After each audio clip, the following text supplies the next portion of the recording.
Hi, welcome to another episode of News from Nesrallah and Workspace Tour, Work Tour, for April 20th to the 24th. In math this week, the kids will be doing which one doesn't belong as a warm-up, and I'll show you that in a second. And we're learning something totally new, which is multiplying and dividing decimals by whole numbers.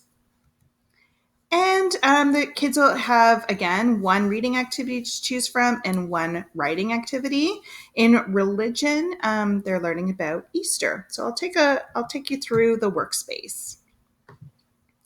So this is our workspace.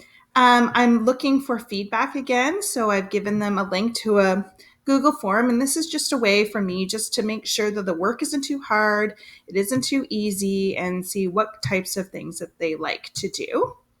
We are not having a Google Meet this week, but I do know some of the other teachers are planning some, so I'm sure there will be some sort of meet. I do want you to check out, we actually have a new class website, and I will send you the link, but there's lots of pictures, but it's a great resource. If you don't have Twitter, you can actually see my Twitter feed from here. And the St. Jerome Twitter feed, I do tweet a lot, so you can take a look there. And then I've been displaying a lot of student work in this website. So this is some of the math multiplication pixel art that the kids did a couple weeks ago. And then this is the broken calculator task they were working on last week. So you can take a look at some of the answers.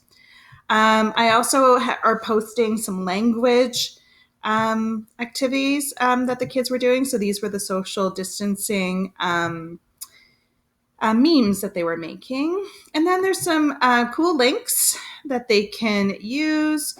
A link to the workspace is a fast way to get to the workspace.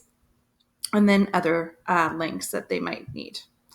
And then the last thing is links to their blogs, because we are participating in the 100 word challenge, so they can read each other's work here. So back to our website. This is the link to get to the religion workspace. So there's some religion activities posted there. In math this week, the kids are going to be learning about multiplying and dividing decimals. So I've included a lesson here. I've actually went to the trouble to make a bunch of movies for them to watch. So I actually take them through a lesson. They're going to be able to hear me talk, etc. Okay, and then as they click through, there's a couple other videos to help them learn how to do it. It's all right here.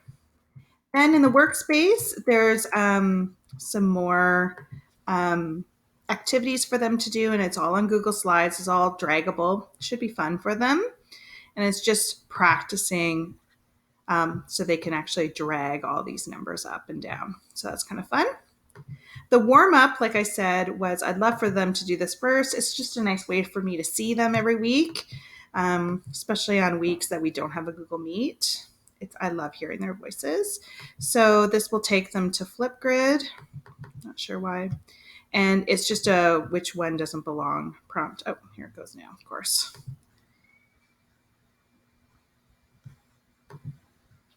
And so they have to just look at this and decide which one of these statements doesn't belong. There's no wrong answers, and they just have to make a video here.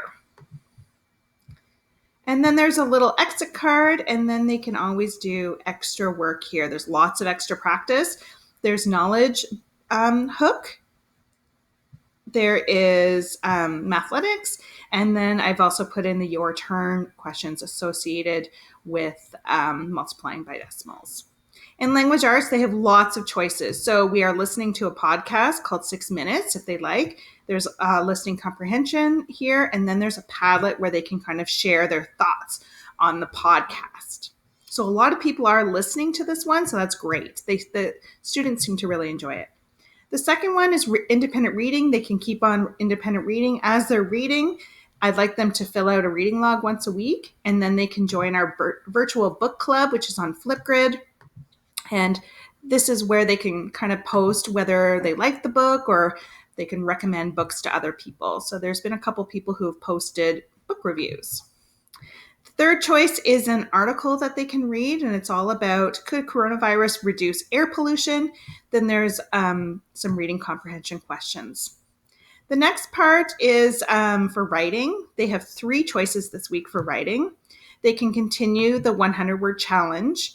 So I did post our entries. So if they take this link here, it'll take them to the 100-word challenge website, and they can actually read all the other pieces of writing from all over the world. And you'll see ours as well. So they can read everybody's work. So that's kind of cool. So there was 169 entries, and we were some of them. So that's kind of cool. The prompt this week, there's 2. They have to write a story that either contains, it doesn't matter what you think does it, or prompt 2, you have to have these 5 words in it. The contest closes on April 25th. The second choice is they could be doing Diary of a Quarantine Kid. I really enjoyed reading some of the submissions from last week. They were really good. And then the last one is Dr. Vera Etches, our medical officer for health for Ottawa.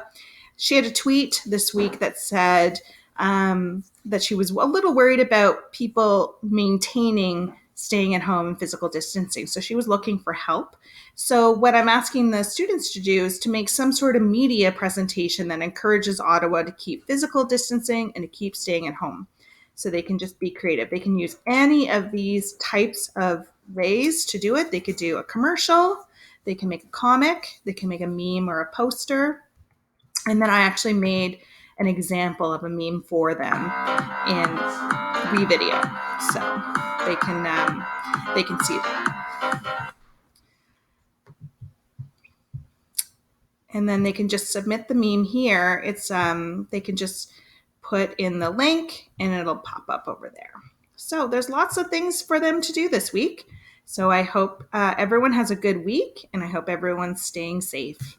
If you have any questions or concerns, please send me a message on Remind or send me an email. Have a great week, everyone.